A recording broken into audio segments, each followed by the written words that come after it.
No dia 15 de agosto de 1769, em Ajaccio, na ilha da Córcega, nascia Napoleão Bonaparte, uma das figuras mais marcantes da história mundial. A data, por si só, já carregava um simbolismo. Apenas um ano antes, a Córcega havia sido incorporada ao Reino da França, após séculos de disputas entre diferentes potências mediterrâneas. Esse detalhe histórico não é irrelevante. Napoleão cresceu em um ambiente onde a identidade corsa ainda estava viva, e isso influenciaria diretamente seu caráter. Sua família, os Bonaparte, pertencia à pequena nobreza local. Seu pai, Carlo Bonaparte, era um advogado que apoiara inicialmente os movimentos de independência da ilha, mas depois se adaptou ao domínio francês, buscando garantir melhores oportunidades para sua família. Já sua mãe, Letizia Ramolino, era uma mulher de personalidade forte e firme, conhecida por sua disciplina e pela austeridade na criação dos filhos. Napoleão herdaria dela tanto a resistência física quanto a determinação inabalável. Ainda criança, Napoleão demonstrava um temperamento difícil. Era introspectivo, orgulhoso e muitas vezes solitário. Os colegas de infância lembravam-se dele como um garoto inteligente, mas que preferia o isolamento às brincadeiras coletivas. Desde cedo, mostrava gosto pela leitura, em especial sobre temas de história e estratégias militares. Fascinava-se por figuras como Aníbal, o general cartaginês que atravessou os Alpes para enfrentar Roma, e Alexandre, o Grande, o conquistador macedônio que expandiu seu império até a Índia. Esses personagens se tornariam referências que moldariam sua visão de liderança. Graças às conexões de seu pai, Napoleão conseguiu uma bolsa para estudar na França continental, algo incomum para jovens corsos da época. Em 1779, com apenas 10 anos, deixou sua terra natal para ingressar na escola militar de Brienne-le-Château. Esse momento marcaria uma ruptura em sua vida. O menino corsa passava a viver em meio à elite francesa, em um ambiente de disciplina rígida e exigências acadêmicas. A vida em Brienne não foi fácil. Napoleão sofria preconceito por seu sotaque forte e por ser considerado estrangeiro dentro da própria França. Muitas vezes, era alvo de piadas e humilhações, mas isso apenas reforçava seu desejo de superação.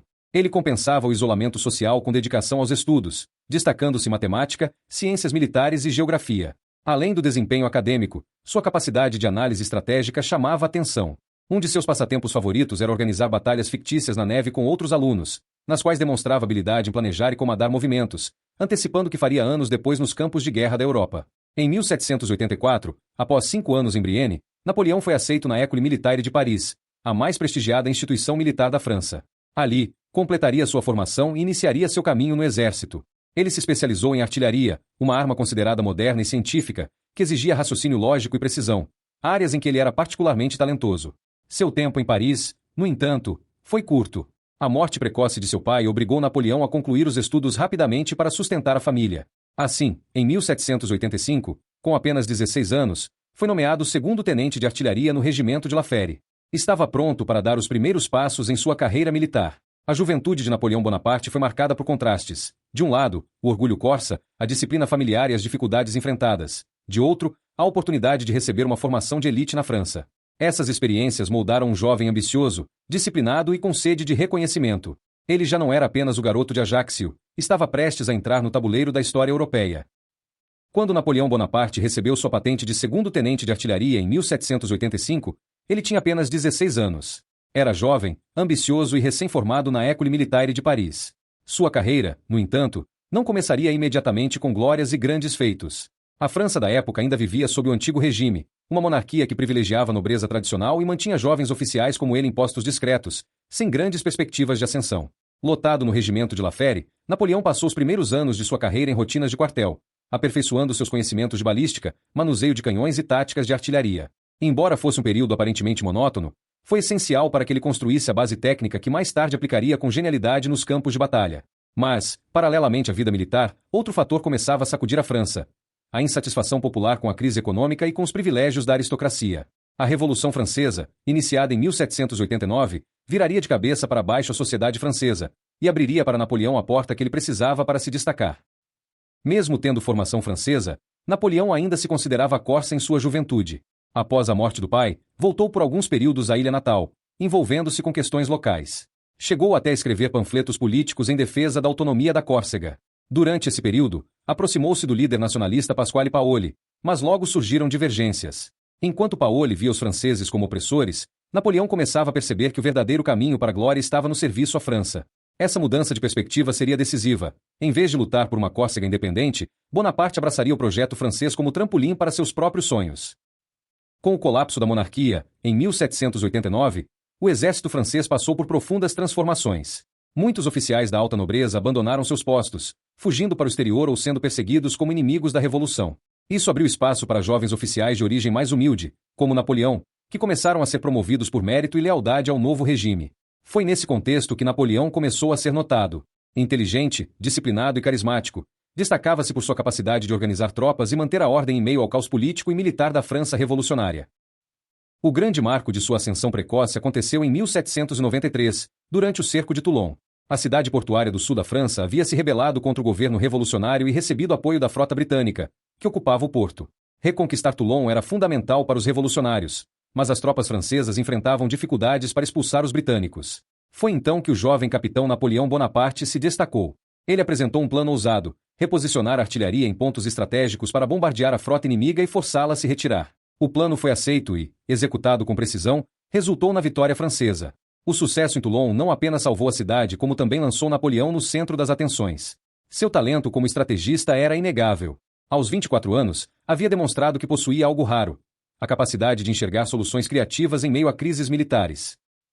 Como reconhecimento, Napoleão foi promovido a general de brigada, um salto extraordinário para alguém de sua idade. De repente, aquele jovem oficial corsa, que anos antes sofrerá com preconceito em Brienne e Paris, estava entre os generais mais promissores da França. Sua atuação em Toulon também lhe rendeu contatos políticos importantes, aproximando de figuras influentes do governo revolucionário, como Paul Barras, que mais tarde seria um de seus principais aliados. O período de 1785 a 1793 foi, portanto, o momento em que Napoleão deixou de ser apenas um oficial disciplinado e passou a ser reconhecido como um gênio militar em ascensão. Em menos de uma década, ele havia saído da obscuridade da Córcega para conquistar prestígio nacional. E esse era apenas o início. Em breve, teria chance de demonstrar todo o seu brilhantismo nas campanhas que o transformariam em herói da França. Quando Napoleão Bonaparte assumiu o comando do exército da Itália em 1796, muitos não acreditavam que aquele jovem general de apenas 26 anos fosse capaz de mudar o curso da guerra. O exército estava desmoralizado, mal pago, mal equipado e enfrentava tropas experientes do Império Austríaco e do Reino da Sardenha. Mas Napoleão tinha algo que os outros generais não possuíam: visão estratégica, coragem para arriscar e um talento único para inspirar soldados.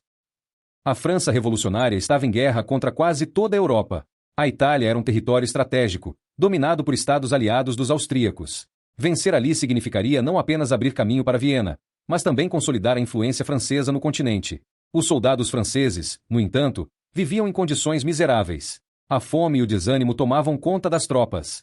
Foi nesse cenário que Napoleão, recém-nomeado comandante, fez seu primeiro discurso marcante. Soldados, vocês estão nus e mal alimentados. O governo nada lhes deve. Mas eu vou conduzi-los às terras mais férteis do mundo. Lá vocês encontrarão honra, glória e riquezas. Essas palavras inflamaram os homens. Ele não prometia apenas ordens, oferecia esperança, confiança e a possibilidade de um futuro melhor.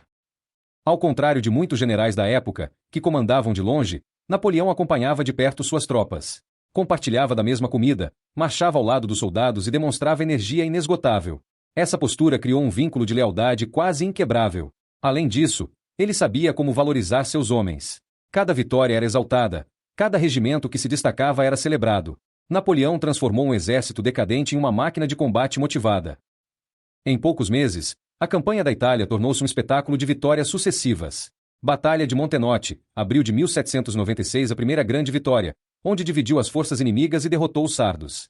Batalha de Lodi, maio de 1796, vitória difícil, mas que consolidou sua fama de líder audaz. Após atravessar a ponte de Lodi sob fogo inimigo, Napoleão ganhou o apelido de Pequeno Cabo. Os soldados passaram a vê-lo como invencível. Batalha de Arcole, novembro de 1796, enfrentando os austríacos, Napoleão pessoalmente liderou o ataque, segurando uma bandeira e incentivando os soldados a avançar. Esse gesto ousado transformou-se em lenda. Batalha de Rivoli, janeiro de 1797, talvez sua vitória mais brilhante na Itália. Com manobras rápidas, esmagou um exército austríaco superior em número. Em apenas um ano, Napoleão derrotou repetidamente exércitos mais fortes e experientes, transformando a campanha em um marco de genialidade militar. Após a série de vitórias, a Áustria foi obrigada a negociar. O resultado foi o Tratado de Campo Formio, assinado em outubro de 1797. A França expandia seu controle sobre vastas regiões da Europa, incluindo a Bélgica e territórios na Itália. Napoleão, mais do que um simples general, tornava-se uma figura política de peso. Ele não apenas venceu batalhas, redesenhou o mapa europeu em favor da França. A campanha da Itália transformou Napoleão em herói nacional. Ele havia mostrado ao mundo que a França revolucionária tinha um comandante capaz de enfrentar e derrotar as maiores potências da Europa. Além do prestígio militar, ele começou a construir sua imagem pública. Mandava boletins de vitória para serem publicados nos jornais, exaltando não apenas suas conquistas, mas também a bravura dos soldados. Criava, assim, uma aura de invencibilidade que se espalhava por toda a França. Ao retornar, foi recebido como celebridade. Políticos e civis viam nele não apenas um general, mas um possível salvador da pátria. A Revolução ainda vivia um período de instabilidade, e Napoleão despontava como o homem forte que poderia garantir a ordem. A campanha da Itália foi o laboratório onde Napoleão forjou sua reputação. Demonstrou capacidade de improviso, rapidez nas manobras, inteligência no uso da artilharia e, sobretudo, habilidade de transformar soldados desmotivados em guerreiros confiantes. Era apenas o início. O jovem general que atravessara os Alpes e conquistar a Itália agora sonhava mais alto. O palco europeu já não bastava. Ele desejava alcançar glória em terras ainda mais distantes. E seu próximo destino seria um lugar que fascinava o imaginário ocidental: o Egito. Após as vitórias na Itália, Napoleão Bonaparte era visto como o maior herói militar da França. Jovem, carismático e estrategista brilhante, começava a ser visto com desconfiança pelos políticos do Diretório, o governo que controlava a França na época. Ele tinha popularidade demais, e isso poderia se transformar em ameaça. Para neutralizá-lo, mas sem desperdiçar seu talento, o Diretório decidiu enviá-lo para uma missão ousada: conquistar o Egito. O plano francês não era apenas militar, mas também estratégico e econômico. O Egito, controlado então pelos mamelucos sob influência do Império Otomano, era uma região vital por sua posição geográfica. Controlá-lo significava ameaçar as rotas comerciais britânicas com a Índia, enfraquecendo a maior rival da França. Além disso, Napoleão via a expedição como uma oportunidade de glória pessoal. Ele sonhava em seguir os passos de Alexandre, o Grande, conquistando o Oriente e criando uma aura de grandeza que transcendesse a Europa. Em maio de 1798, Napoleão partiu de Toulon com uma frota de mais de 400 navios e cerca de 35 mil homens. No caminho, conquistou Malta, expulsando os cavaleiros hospitalários que controlavam a ilha, antes de seguir rumo ao Egito. Em julho, as tropas desembarcaram em Alexandria e rapidamente avançaram pelo deserto rumo ao Cairo.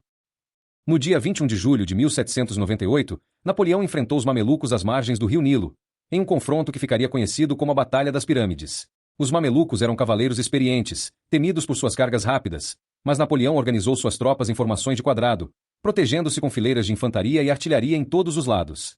Essa tática neutralizou a cavalaria inimiga. Em poucas horas, a vitória francesa estava assegurada. Segundo a tradição, Napoleão teria dito a seus soldados antes da batalha: do alto destas pirâmides, 40 séculos vos contemplam. A frase, verdadeira ou não, tornou-se símbolo da grandiosidade que ele queria transmitir. A vitória abriu as portas do Cairo, e Napoleão se apresentou como libertador do povo egípcio contra os mamelucos. Mas, enquanto triunfava em terra, Napoleão sofreu um golpe devastador no mar. Em 1º de agosto de 1798, a frota francesa foi surpreendida e destruída pela Marinha Britânica, comandada pelo lendário almirante Horatio Nelson, na Batalha de Aboukir Bay. Com isso, os franceses ficaram isolados no Egito, sem comunicação fácil com a França. A campanha, que começara como um gesto ousado de conquista, transformava-se em um beco sem saída. Apesar das dificuldades militares, a campanha do Egito deixou um legado inesperado: o científico. Napoleão levou consigo mais de 150 estudiosos, matemáticos, botânicos, engenheiros, arquitetos e linguistas, que se dedicaram a estudar a história e a cultura egípcia.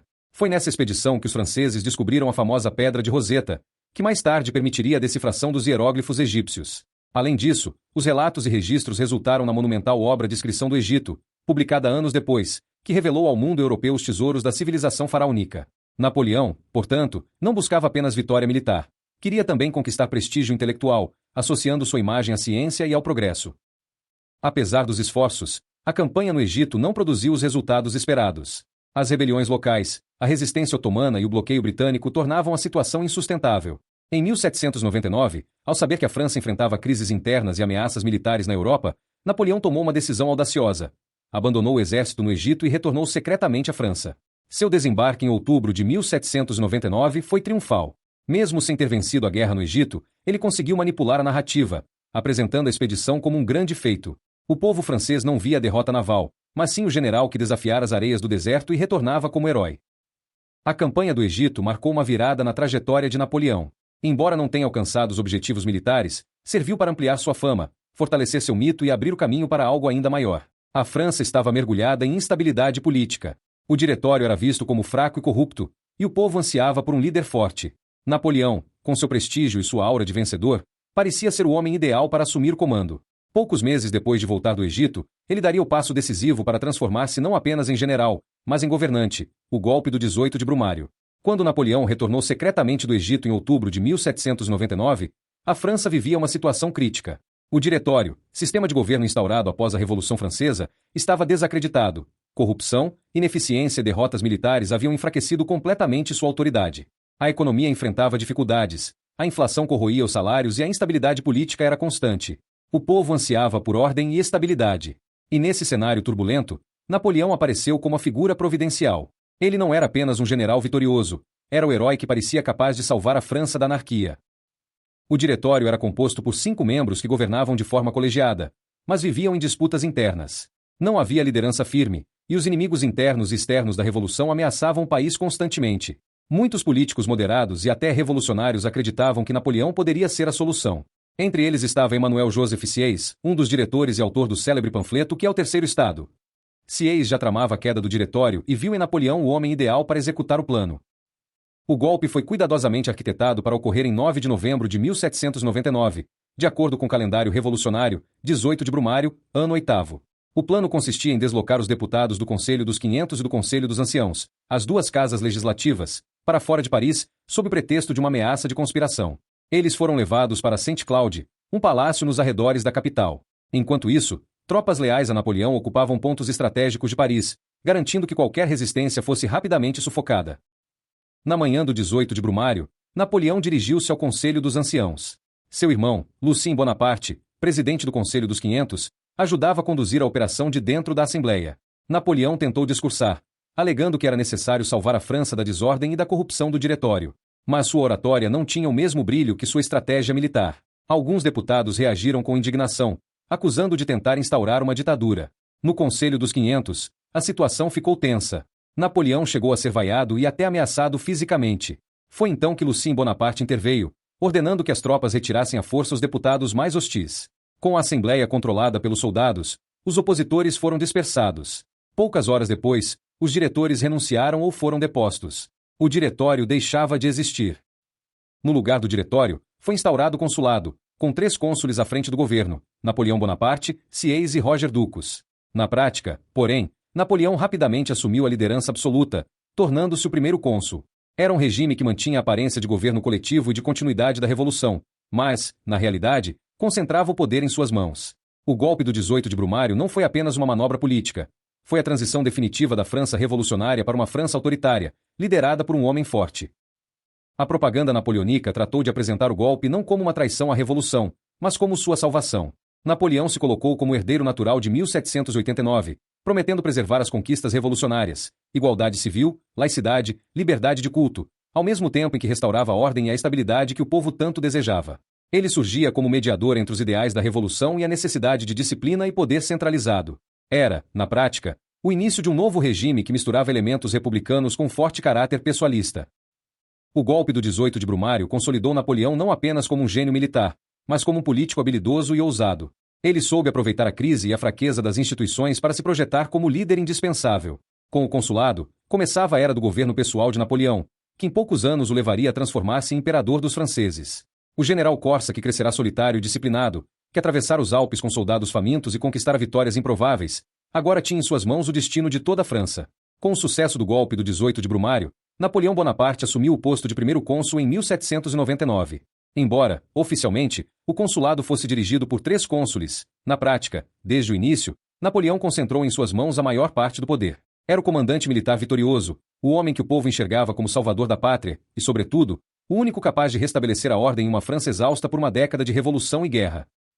Quando Napoleão assumiu o governo, a França estava fragilizada. Internamente, a economia sofria com a inflação, o sistema tributário era caótico e o país ainda convivia com tensões políticas entre realistas, jacobinos e republicanos moderados. Externamente, as guerras contra a Segunda Coalizão, Áustria, Rússia e Reino Unido, ainda ameaçavam a sobrevivência do regime.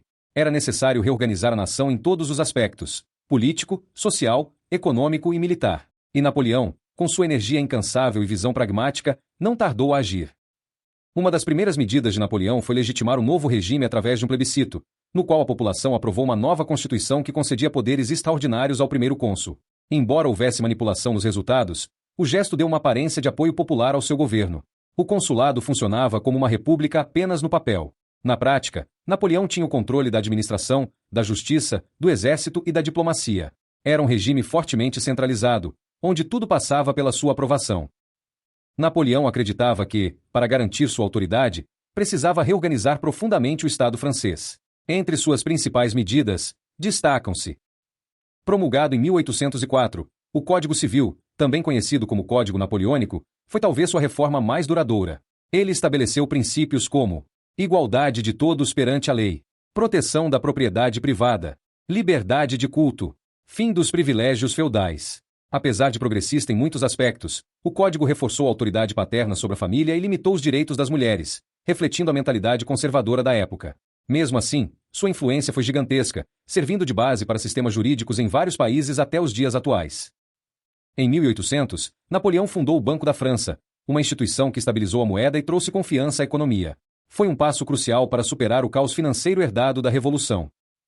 Napoleão criou as escolas secundárias chamadas liceus, com currículo controlado pelo Estado e ênfase em matemática, ciências e disciplina militar. Seu objetivo era formar uma geração de cidadãos leais ao regime e competentes para servir no exército e na administração pública.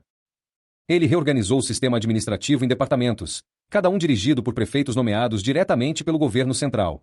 Isso eliminou resistências locais e garantiu a obediência direta ao poder central. Outro passo fundamental foi a Concordata de 1801, assinada com o Papa Pio VII. Esse acordo restabeleceu as relações entre a França e a Igreja Católica, rompidas desde a Revolução. Embora a França continuasse sendo um Estado laico, o catolicismo voltou a ser reconhecido como a religião da maioria dos franceses. Ao mesmo tempo, o Estado manteve o controle sobre as nomeações de bispos e padres. Assim, Napoleão conseguiu pacificar a questão religiosa sem abrir mão de sua autoridade. Enquanto reorganizava a França, Napoleão também precisava consolidar sua posição no cenário internacional. Em 1800, venceu os austríacos na Batalha de Marengo, uma vitória que reforçou sua imagem de gênio militar. Pouco depois, em 1802, foi assinado o Tratado de Amiens, estabelecendo uma breve paz entre a França e o Reino Unido. Pela primeira vez em anos, a Europa parecia em equilíbrio, e Napoleão desfrutava de um prestígio inigualável. Durante o consulado, Napoleão também começou a cultivar sua imagem como líder quase mítico. Retratos, bustos e propagandas o apresentavam como herói, gênio e homem providencial. Seus boletins militares eram publicados em jornais, reforçando sua popularidade. Ele era, simultaneamente, o homem da revolução e o restaurador da ordem, o general que combatia nos campos de batalha e o estadista que reformava a administração. Essa imagem cuidadosamente construída seria crucial para seu próximo passo, tornar-se imperador. Em 1802, um novo plebiscito estendeu o consulado de Napoleão por 10 anos, e logo depois ele foi proclamado cônsul vitalício. Era claro que os limites republicanos estavam sendo deixados para trás. O povo francês, cansado de instabilidade, aceitava cada vez mais sua liderança forte. Napoleão, por sua vez, via a coroa imperial como o próximo símbolo de sua glória. Nos bastidores, já se preparava a transformação definitiva da França, de república para império. Após consolidar seu poder como cônsul vitalício, Napoleão Bonaparte já não precisava mais do plebiscito ou de qualquer aprovação popular para se afirmar como líder absoluto da França. Porém, a simbologia era fundamental. Ele queria não apenas governar, mas marcar a história com um ato que simbolizasse seu domínio e sua ambição. Assim, nasceu a ideia da coronação imperial. O ano era 1804, e a França vivia um período de estabilidade após anos de guerras revolucionárias. Napoleão havia reorganizado o país, implantado o Código Napoleônico, pacificado as relações com a Igreja por meio da Concordata de 1801 e estabilizado a economia. Militarmente, o exército francês era respeitado em toda a Europa. Para Napoleão, a coroação seria o momento de mostrar ao mundo que a França tinha um líder forte, capaz de unir tradição, poder e modernidade. O Papa Pio VII foi convidado a Paris para abençoar a cerimônia, conferindo legitimidade religiosa ao evento, mas Napoleão tinha uma surpresa planejada.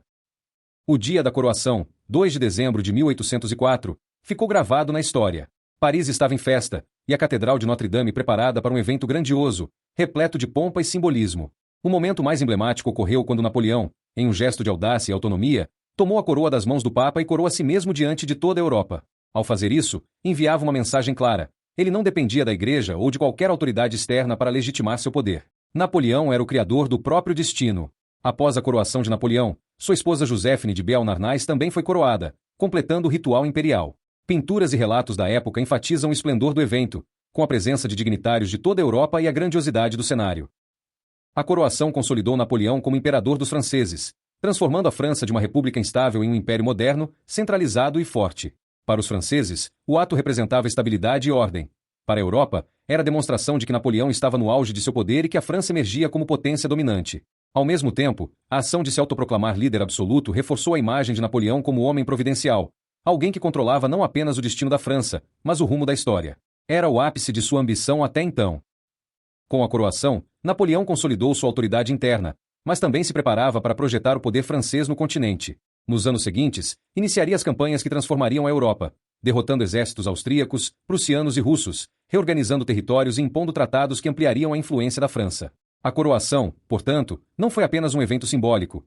Foi o pontapé inicial para o Império Napoleônico, um período que combinaria glória militar, reformas políticas e ambições quase ilimitadas. O gesto de Napoleão de coroar-se a si mesmo permanece até hoje como símbolo de audácia e determinação. Mais do que uma cerimônia, ele marcou a transição de um general revolucionário para um imperador absoluto, capaz de controlar os rumos da França e da Europa. Com a coroação, Napoleão já não era apenas um personagem da Revolução, tornava-se uma lenda viva, cujo nome ecoaria através dos séculos. Com sua coroação como imperador em 1804, Napoleão Bonaparte já não era apenas o líder da França, era o estrategista que moldaria o destino da Europa. Entre 1805 e 1811, ele protagonizou as chamadas Guerras Napoleônicas, uma sequência de campanhas que levaram seu império ao auge, derrotando exércitos coalizáveis e reorganizando o mapa europeu de forma sem precedentes. Em 1805, a Terceira Coalizão, formada por Áustria, Rússia, Suécia e Reino Unido, uniu-se para conter a expansão francesa. Napoleão respondeu com rapidez e habilidade estratégica. A grande vitória veio na Batalha de Austerlitz, 2 de dezembro de 1805, também conhecida como a Batalha dos Três Imperadores, em que Napoleão enfrentou simultaneamente os exércitos russo e austríaco. Ele aplicou táticas de engano, simulando fraqueza no centro das linhas para atrair o inimigo. Depois, atacou com força nos flancos, esmagando as forças combinadas. A vitória foi tão completa que se tornou referência em estratégia militar até hoje. O triunfo em Austerlitz consolidou Napoleão como gênio militar absoluto e garantiu à França hegemonia sobre grande parte da Europa Central. Após Austerlitz, Napoleão iniciou uma reorganização política e territorial. Confederação do Reno, 1806 estados alemães independentes passaram a formar um bloco aliado à França, reduzindo a influência do Sacro Império Romano-Germânico. Tratados de Presburgo e Tilsit consolidaram alianças e submissões, permitindo a criação de estados satélites sob controle francês. Bloco continental. Napoleão estabeleceu medidas econômicas para enfraquecer o Reino Unido, proibindo o comércio europeu com os britânicos. A França não dominava apenas militarmente, mas também politicamente, impondo Napoleão como árbitro da Europa. Entre 1806 e 1811, Napoleão liderou campanhas de sucesso contra prussianos, espanhóis, austríacos e outros adversários. Batalha de Jena e Aoste, 1806 – destruição do exército prussiano. Campanha da Península Ibérica, de 1807 a 1811 – início da ocupação da Espanha, ainda que marcada por guerrilhas e resistência popular. Campanhas italianas e austríacas. Vitória sobre os Habsburgos, consolidando o domínio francês na Itália. Em cada campanha, Napoleão demonstrava habilidades únicas. Rapidez de movimento das tropas. Uso coordenado de infantaria, artilharia e cavalaria. Improviso e capacidade de antecipar os movimentos do inimigo. Entre 1807 e 1811, o Império Napoleônico atingiu seu ponto mais alto. França e Estados Aliados cobriam grande parte da Europa Ocidental e Central. Napoleão detinha controle direto ou indireto sobre a Espanha, Itália, Alemanha e Países Baixos. Sua autoridade era reconhecida como incontestável. Reis e príncipes eram obrigados a negociar com ele como o árbitro do continente. Internamente, a França prosperava sob a administração centralizada e reformas de Napoleão. O Código Civil, a reorganização fiscal e as melhorias na educação consolidavam sua autoridade e davam sustentação ao império. A fama de Napoleão atingiu dimensões quase míticas. Ele era retratado como estrategista perfeito, herói providencial e governante moderno. Suas vitórias eram divulgadas por jornais e panfletos, criando a aura de que ele era invencível, capaz de derrotar qualquer coalizão que se levantasse contra a França. No auge do Império, Napoleão não era apenas um líder militar e político, era uma lenda viva, o homem que moldava o destino da Europa com suas decisões e táticas. No entanto, apesar de seu domínio absoluto, desafios já surgiam no horizonte. A resistência na Península Ibérica, tensões com a Rússia, dificuldades em manter o bloco continental contra o comércio britânico. Esses fatores apontavam que o Império, embora no auge, já começava a enfrentar os limites de sua expansão. A fase das guerras napoleônicas mostrou a genialidade do estrategista, mas também prenunciou que a manutenção de um império tão vasto exigiria esforços extraordinários. Após atingir o auge do poder entre 1805 e 1811, Napoleão Bonaparte enfrentava desafios crescentes. Embora seu império dominasse grande parte da Europa, a manutenção do bloco continental e o controle sobre aliados e territórios ocupados mostravam-se cada vez mais difíceis. Entre seus erros estratégicos mais significativos estava a invasão da Rússia em 1812, uma campanha que mudaria para sempre sua trajetória. A relação entre França e Rússia deteriorou-se rapidamente. O czar Alexandre I não respeitava o bloqueio econômico contra o Reino Unido, continuando o comércio com os britânicos. Para Napoleão, isso era uma afronta direta à autoridade francesa e ao poder do bloco continental. Determinando restaurar seu prestígio e obrigar a Rússia à submissão, Napoleão reuniu um exército colossal, cerca de 600.000 soldados, conhecidos como a Grande Armée, compostos por franceses, poloneses, italianos, alemães e outros aliados.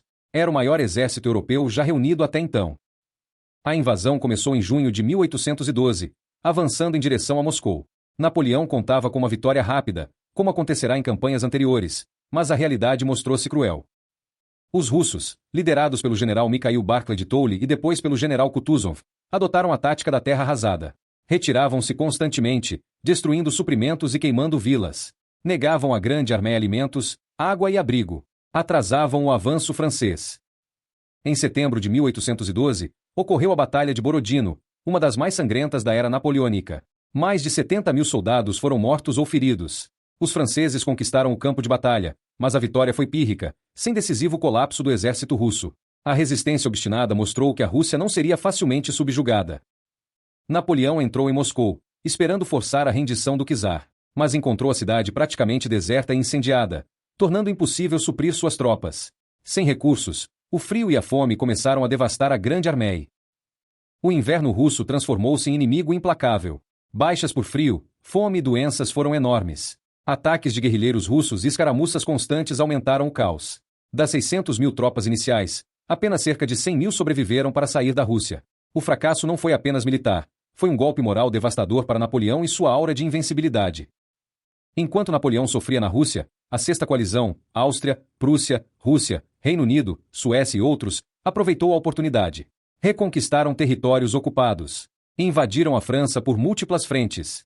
Cidades e províncias, antes sob domínio francês, se rebelaram ou mudaram de lado. Após sucessivas derrotas, Napoleão foi forçado a abdicar do trono em abril de 1814. Foi enviado para Elba, uma pequena ilha no Mediterrâneo, com título de imperador, mas com poderes restritos. A França foi restaurada sob a monarquia dos Bourbons, com Luís XVIII subindo ao trono. Apesar do revés, Napoleão permanecia astuto e carismático, mantendo o apoio de parte do exército e da população francesa, o que prenunciava que sua história ainda não havia terminado. A invasão da Rússia marcou o início do declínio do Império Napoleônico. Seu exército, antes invencível, mostrava vulnerabilidade. Aliados europeus sentiam-se encorajados a resistir ou reverter conquistas francesas. O mito de Napoleão começou a ser questionado, apesar de seu talento militar inegável. Era o fim da era de expansão, mas não do protagonismo histórico de Napoleão, que em breve faria o retorno dos 100 dias. Após sua abdicação e exílio na ilha de Elba em 1814, Napoleão parecia ter encerrado sua carreira. Porém, mesmo privado do trono, o carisma e a astúcia do imperador permaneciam intactos. Ele sabia que a França ainda tinha simpatizantes leais ao seu governo e que o país estava insatisfeito com a monarquia restaurada dos Bourbons. Em março de 1815, Napoleão escapou de Elba em segredo com cerca de 1.000 homens. Navegando pela costa francesa, desembarcou em Golfe-Juan, no sul da França. Ao avançar em direção a Paris, Napoleão encontrou tropas enviadas para detê-lo. Surpreendentemente, soldados franceses se juntaram a ele, reconhecendo-o como legítimo líder. Sem derramamento de sangue, marchou triunfalmente até Paris, retomando o poder em apenas algumas semanas. Este período ficou conhecido como 100 dias, nomeando 100 dias entre sua volta e a segunda derrota definitiva. O retorno de Napoleão alarmou imediatamente as potências europeias. A Sétima Coalizão, composta por Reino Unido, Prússia, Áustria, Rússia e outros aliados, mobilizou rapidamente suas forças para enfrentar o imperador e evitar que ele reconsolidasse o império. Napoleão, apesar da velocidade do movimento europeu, acreditava que ainda poderia derrotar seus inimigos. Confiava em seu exército e em sua capacidade de comandar com rapidez e precisão, como fizera nas campanhas anteriores. O confronto decisivo ocorreu em 18 de junho de 1815, na cidade de Waterloo, na Bélgica. Napoleão enfrentou o Duque de Wellington, comandando tropas britânicas, holandesas e alemãs. O general Gebhard Leberecht von Blücher, liderando o exército prussiano. A batalha durou quase um dia inteiro e combinou estratégia, resistência e erros táticos. Napoleão inicialmente teve sucesso em alguns setores, quebrando partes das linhas inimigas. Entretanto, a chegada de reforços prussianos desequilibrou a batalha. O terreno enlameado e a chuva prejudicaram a movimentação da artilharia francesa. Ao final do dia, o exército francês foi derrotado, pondo fim às ambições de Napoleão de reconquistar a Europa. A derrota em Waterloo marcou o fim de seu poder militar e político. Após Waterloo, Napoleão abdicou pela segunda vez, desta vez em favor de seu filho, mas o trono estava perdido. Os aliados decidiram exilá-lo em Santa Helena, uma ilha remota no Atlântico Sul, a milhares de quilômetros da Europa, garantindo que nunca mais pudesse voltar ao poder. Em Santa Helena, Napoleão viveu seus últimos anos sob vigilância rigorosa, refletindo sobre suas conquistas e derrotas, escrevendo memórias e mantendo-se como figura histórica e política relevante, mesmo afastado da ação direta. A derrota final e o exílio marcaram o fim do Império Napoleônico, mas não apagaram seu impacto na história. Napoleão transformou o panorama político e militar da Europa. Suas reformas internas, especialmente o Código Napoleônico, continuaram a influenciar países por séculos. Tornou-se símbolo de gênio estratégico, liderança carismática e ambição extraordinária. Sua trajetória demonstrou que um indivíduo poderia, em poucos anos, mudar o destino de uma nação e de todo um continente. Waterloo encerrou a carreira do general que desafiou reis, reinos e impérios, mas consolidou para sempre seu nome como uma das figuras mais icônicas da história mundial. A história de Napoleão Bonaparte é marcada por conquistas extraordinárias, estratégias brilhantes e ambições quase sem limites. De um jovem oficial da ilha de Córcega, praticamente desconhecido, ele ascendeu rapidamente durante a Revolução Francesa, transformando-se em um dos maiores generais da história mundial. Sua trajetória mostra uma combinação única de habilidade militar, inteligência política e visão administrativa. Napoleão não se limitou a vencer batalhas. Ele também reorganizou a França, criando instituições, leis e sistemas que moldaram o país e influenciaram o mundo por séculos. O Código Napoleônico, a centralização administrativa, o Banco da França e a reforma educacional são exemplos de seu legado que ultrapassaram sua própria era. A vida de Napoleão foi marcada pelo equilíbrio entre vitórias espetaculares e derrotas decisivas. Triunfos, campanhas na Itália, vitória em Austerlitz, reorganização da Europa Central e expansão do Império Francês. Derrotas, a invasão da Rússia, a resistência na Península Ibérica e, finalmente, a derrota em Waterloo, que selou o fim de seu império. Essas conquistas e fracassos mostram que Napoleão era capaz de feitos quase impossíveis, mas também que até os maiores gênios enfrentam os limites da realidade e da logística. Napoleão construiu uma imagem de homem providencial, capaz de decidir o destino de nações e vencer inimigos aparentemente invencíveis. Seu carisma, inteligência e ousadia transformaram-no em uma figura lendária, cuja história transcende a política e a guerra. Mesmo em derrota e exílio, primeiro em Elba e depois em Santa Helena, Napoleão continuou a influenciar a política europeia e a inspirar líderes, estrategistas e historiadores por gerações. A história de Napoleão Bonaparte nos ensina várias lições. Talento aliado à oportunidade, ele soube aproveitar crises políticas e militares para ascender ao poder. Visão estratégica, seus êxitos no campo de batalha e na administração mostram que planejamento e inovação são cruciais. Limites do poder, mesmo os maiores líderes enfrentam obstáculos, como demonstrou a Rússia e Waterloo. Legado duradouro, conquistas administrativas, jurídicas e culturais podem perdurar muito além da própria liderança. Napoleão Bonaparte não é apenas lembrado como um conquistador ou imperador, mas como um agente de transformação. Ele mudou a França, reconfigurou a Europa e deixou ensinamentos sobre liderança, ambição e resiliência. Sua vida é um exemplo de como talento, determinação e ousadia podem transformar o destino de um indivíduo e de uma nação, mas também de como excesso de ambição e erros estratégicos podem levar à queda. Hoje, Napoleão permanece como uma das figuras mais fascinantes da história mundial, estudado, admirado e debatido por historiadores, estrategistas e curiosos de todas as gerações.